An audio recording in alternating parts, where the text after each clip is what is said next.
Rana jewellers, খাঁটি সোনার সঠিক দাম। মৌসুমী, বাগডাঙ্গা বাজার, হাই স্কুলের পাশে। ফোন নম্বর 9609196868।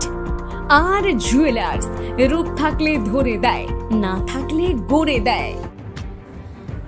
আবারও 9 জন মৎস্যজীবী সহ ভারতীয় ট্রলার আটক করল বাংলাদেশ নৌবাহিনী। এই ট্রলারটির নাম ছিল FBN। বারবার এমন ঘটনা ঘটায় উদ্বিগ্ন মৎস্যজীবীরা। আটক মৎস্যজীবীদের শুক্রবার বাগেরহাট আদালতে পাঠানো হয়েছে বলে জানা গিয়েছে। এই ট্রলারটি ডিপসিতে আন্তর্জাতিক জলসীমায় ছিল, সেখানে গিয়ে তাদেরকে ধরা হয়েছে বলে অভিযোগ। এর আগেও একাধিকবার এই অভিযোগ করেছে ভারতীয় মৎস্যজীবীরা।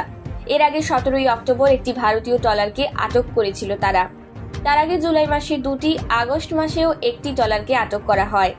ওই ট্রলারটিতে প্রায় 1.5 মেট্রিক টন টুনা ফিশ ছিল, যেগুলি সবই বাংলাদেশে নিয়ে বিক্রি করে দেওয়া হয়েছে। এদিকে বাংলাদেশের দাবি, ট্রলারটি ফেয়ারওয়ে বয়া সংলগ্ন গভীর সাগরে ছিল। টহলরত বাংলাদেশ নৌবাহিনীর আধিকারিকরা তাদের ধাওয়া করে ধরে। যদিও এই দাবি মানতে নারাজ ভারতীয় মৎস্যজীবীরা, আন্তর্জাতিক জলসীমা থেকে তাদের ধরা হচ্ছে বলে অভিযোগ তুলেছেন তারা।